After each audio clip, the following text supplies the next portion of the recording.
Hello and welcome. My name is Hazel and I'm one of the course advisors here at the University of Manchester, and I'm joined today by my colleague Daisy. Thanks, Hazel. Hi, everyone. Thanks for joining us today. So obviously, as Hazel mentioned, we are both course advisors here at the University of Manchester. We look after several different online and blended part-time postgraduate courses, and our roles are really to support prospective students like yourselves through their decision-making journey and obviously through the application process. So welcome, everyone. Yeah, and thanks Daisy for the introduction to our roles. And what we're going to do is we're going to show you that screen, and we're going to show you how to submit an application, going through each individual step of the process. What we're going to show you will start from once you've created an account for the application portal. But prior to that, you will have to create an individual account, and there will be details that you need to fill in about yourself during that account creation. And those details do pre-populate the application form as well in some places, as you'll see during the demonstration. So what we're going to do is we're going to share our screens and we're going to walk you through the process. So once you've logged into the application portal, you're going to be brought to this screen where you need to select your level of study to choose the relevant course to you. So for all of our online masters, postgraduate certificates and postgraduate diplomas and continuing professional development, you'll need to select Postgraduate Taught. And then it will load. You can tell when it's working by the dial in the corner of the screen. And you'll then need to select the relevant academic year. If you're studying a course that starts in February, so for example, say you're applying for February 2022, you'll need to select the 2021 to 2022 academic year. Or if you were applying for September 2022, you'd need to select the 2022 to 2023 academic year. You'll then need to find the relevant course. So in this case, we're going to be looking for international fashion marketing. And you can see that the course has appeared here. We'll then select that. And we'll also need to select the relevant centre and the relevant start date. So in this case, we want to apply for the Masters in International Fashion Marketing Blended Learning February intake for Manchester. You'll then see here that the application details and the course details have been pre-populated, and we'll need to select continue. So then we're going to move on to start filling in each of the steps of the application form. So we'll start with step 1, personal details. In this section, several things will be pre-populated for you already, but you will need to fill out the details as you can see on your screen. So you'll need to fill out your country of birth,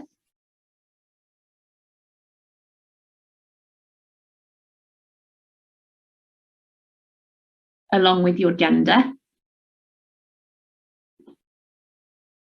your ethnic group,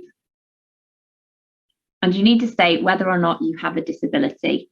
You can add additional information here regarding that if you select yes.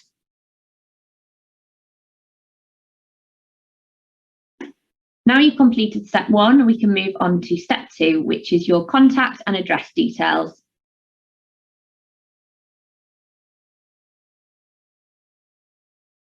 As you can see, some of the things here will be pre-populated already. You'll need to make sure that you copy from the home address to add your second address, and you'll need to start filling in the information as you can see on your screen. So your phone number and your email address, and you need to select what is your preferred choice of how we contact you. Now you've completed step 2, we move on to step 3. This is all about your nationality. So as you can see, these are mandatory fields. So please go ahead, as you can see on your screen, to fill these sections out. Once you've done that, you can check your information, and once you've selected country of residence, you will then select the county, and that should be section 3 or step 3 completed. So we then move on and we need to add in your academic qualifications. So here we're focusing on whether or not you have an undergraduate degree or whether you're still studying for one at the moment. So for this case, we're going to select yes. We're then prompted with the next steps of the application form. So here we can select the country in which we studied. So for this, we'll say the United Kingdom for this example. One thing to bear in mind with this country in which you studied is that sometimes you might be studying at a university that is actually based in another country and validates your degree from another country. So for example, say you're studying a course at an American university based in Italy, you would need to select the USA, and then your university would appear under the list of institutions from the USA. It wouldn't appear under the list of institutions from Italy. In this case, we're going to be looking for the University of Manchester. And we can also, to make sure we're typing in slightly less information, we can just choose contains and enter in the name that we're looking for. And you can see all of the institutions here with Manchester in their name. So we're going to select the University of Manchester. The type of degree, in this case, we're going to choose a bachelor's degree. You can see that more options now become available. So the qualification here that we're going to choose is fashion technology.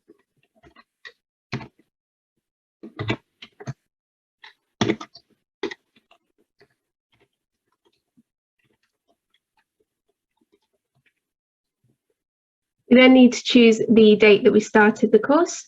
So for this example, we're going to choose 2012, and we're going to choose September. And we're going to say that we were awarded in 2016, as if we were doing a 4-year undergraduate course. Say that is 4 years in this instance. The mode of study here will be full-time, part-time or distance learning. So in this case, we're going to assume that we're a full-time on-campus student. And the degree subject area here, we will be selecting arts. The grading system, you would choose UK grade, but if you've studied outside the UK, you may have had a GPA, or you may also use the letter system in your degree classification as well. So here you can choose the degree that you achieved. In this case, we'll say we achieved a second-class upper honours.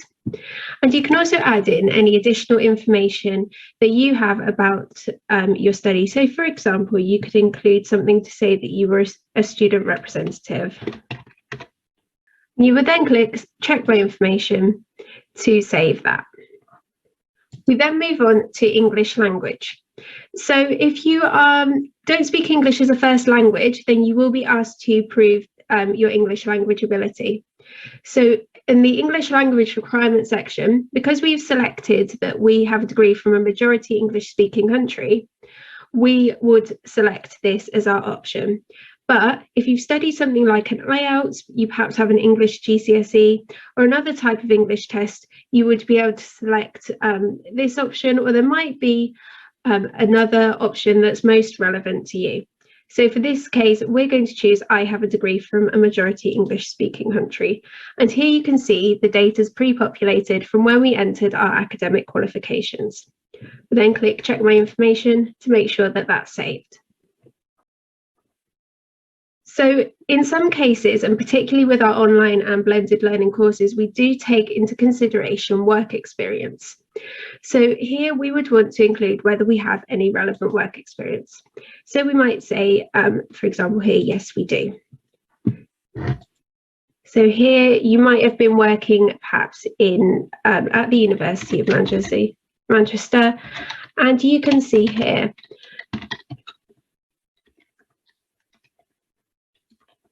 that we can pre-populate that information.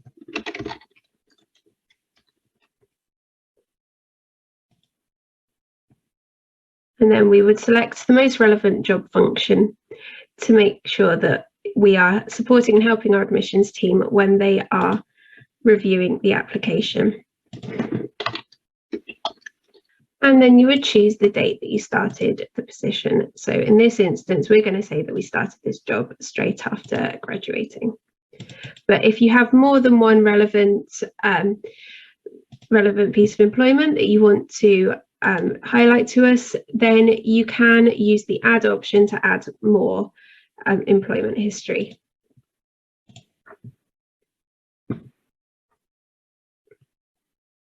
We then move on to the professional membership section. So here you will need to select if you've got membership to a professional body that you may support your application. So for example, we're applying for international fashion marketing. So we are going to say that we are a member of the Textile Institute. And we have completed this qualification. It then asks you when your qualification was awarded. And so let's say, for example, that this qualification that we've got here was awarded in January 2021. Are you a member of the professional body? Yes. Now, in some cases, you may have taken multiple exams to be a member. The date your qualification is awarded is the date that you will need to use as the date of your membership. If you've taken multiple qualifications and therefore been a member of the professional body for longer, you'd have to enter in each of those separately. So say, for example, I wanted to enter that I'd actually been a member of the Textile Institute since July 2020, and I try to save this information, that won't work. I would have to select January 2021 in line with the qualification information that I've selected. And then the next step of the application form is starting to look at the different funding sources and how you're going to fund your studies with us. Thank you, Hazel. Just before I go into step 8, you can see, as we've been working through the various steps, on the left-hand side of the screen, you can see there's green ticks throughout the different steps, which means each of those is complete. So do be aware that you need to complete all of the steps in order to successfully upload and complete your application. So as you can see, step 8 is all about funding sources. So this is really important for our admissions team to understand how you will be funding your particular degree of choice. So you can see here, have you secured or do you intend to apply for funding to cover the cost of your studies? If you intend to fund your studies yourself, please select no. In this case, we're going to select yes. And you can select from the various types of funding sources, as you can see on your screen. In this case, we're going to select that you'll be funding through the student loan company, and you will then just populate the different questions that you can see on your screen in front of you. This will obviously be different for each of you applying to your masters, but there's various different ways of obviously funding for your degree, so you select the one that is most relevant and applicable to yourself. You can obviously add any comments regarding the type of funding that you've chosen to go with, so you can add this here, as you can see on your screen.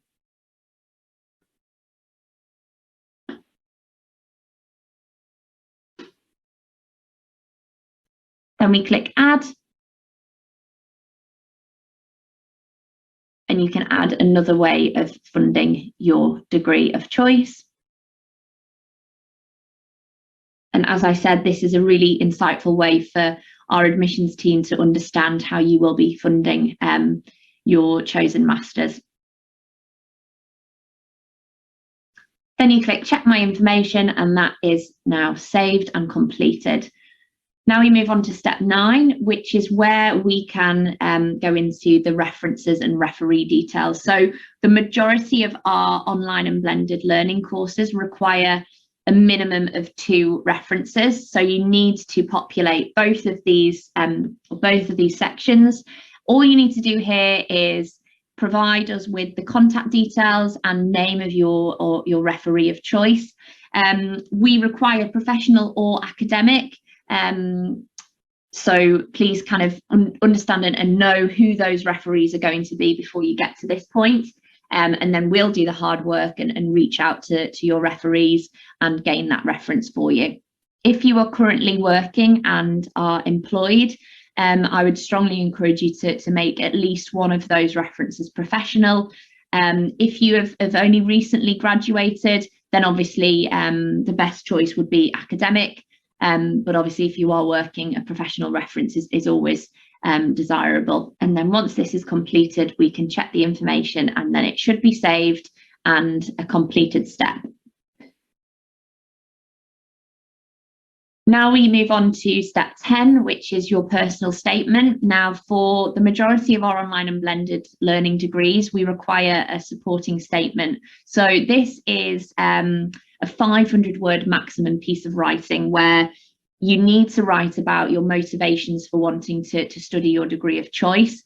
This needs to be concise and is something that your dedicated course advisor will look over and help you with at the early stages of kind of getting your application ready and prepared. But it does need to be 500 words maximum, and it needs to clearly outline your motivations, why you've chosen to study or apply to the degree of choice, why the University of Manchester, and how you hope this degree programme will help you in terms of your career and obviously professional and personal development. So once you've uploaded that personal statement into the box in front of you, you can check your information and that should be saved and complete. So we are now just moving on to the additional information. This isn't a particularly large section that you fill in, but you just need to make this very clear to us so we understand how to treat your application.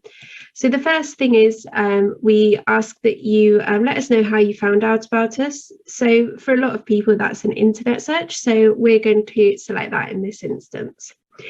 And in this case, please indicate if you're applying using an educational agent. That's sometimes for overseas students who have an agency who help them to submit their application. However, in a lot of cases, that won't be applicable. So in this instance, we're going to be selecting that. And then we check our information and that will save. And you can see the tick has appeared here. And then the final step of the application form is adding in our supporting documents. So we are going to upload these attachments. So we're choosing these from our files, and in this case, we are providing our degree certificate. So we select that here and we upload. And you can see that that's been uploaded here. And then we just go through and we upload all of our documents. And then for these last two here, these ones aren't mandatory to upload, but it can help us support your application if you do have the document. So we would encourage you to upload any additional supporting documentation that you can upload. We then select check my information and that will all save. So now that we have completed all 12 sections of the application form, you can see here that the submit application button is available to us, and you will just select that and be prompted on screen to submit your application. If you do have any problems at any point, then you can also contact us through studyonline@manchester.ac.uk, where your dedicated course advisor will be happy to help. So that is basically our application portal. We've walked you through the steps that you would take to submit an application as part of that. But what we can now do is we can open up to any questions that you might have about submitting applications, any questions that weren't covered or weren't answered by what we've just shown through our application portal. Great, thank you, Hazel. So I've had a question come through live today. They're asking or letting us know that their course starts in May 2022, so May this year. What academic year should they select? Yeah, so as you will have seen on the application portal, we used a course starting February 2022. So we selected the 2021 to 2022 academic year for that. That's the same for May. that will fall into the 2021 to 2022 academic year for courses starting in May 2022. It's probably worth highlighting as well, we do have courses that start in November, particularly for those people taking CPD or continuing professional development. And in those instances, they need to select the 2022 to 2023 academic year. The best way to explain it is that in the UK, our academic years, they tend to run September to August in terms of teaching. So that's the way that our application portal and our IT systems show the academic years, and they switch over during the summer to change between those 2 years.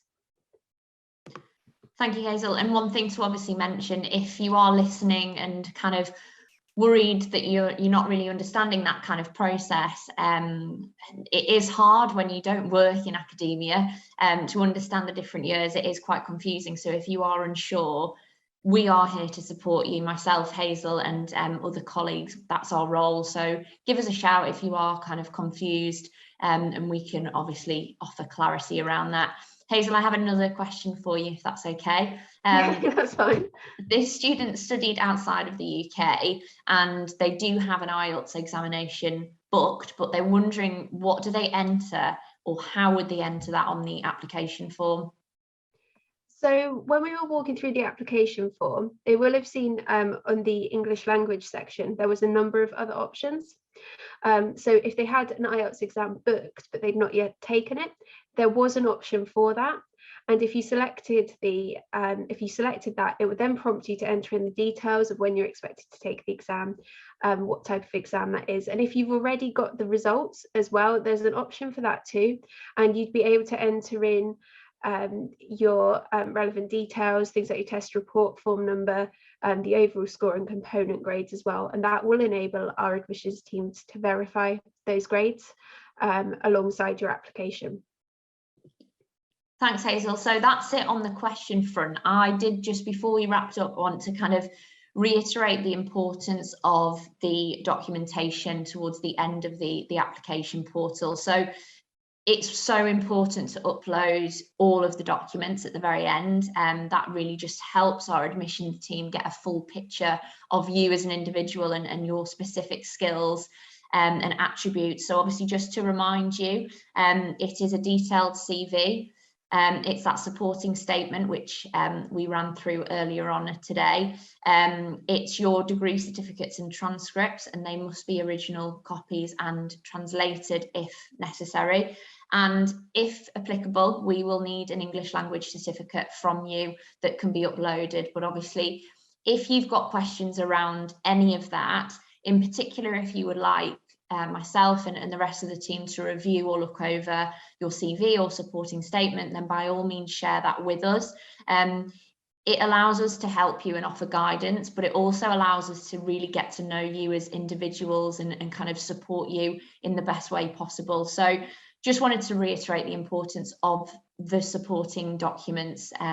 They really kind of hold together the entire application, or your application. So do kind of remember to upload those at the end. I guess, Hazel, it's been great to be on today's event with you, and I hope everyone listening live and watching us back has found it useful.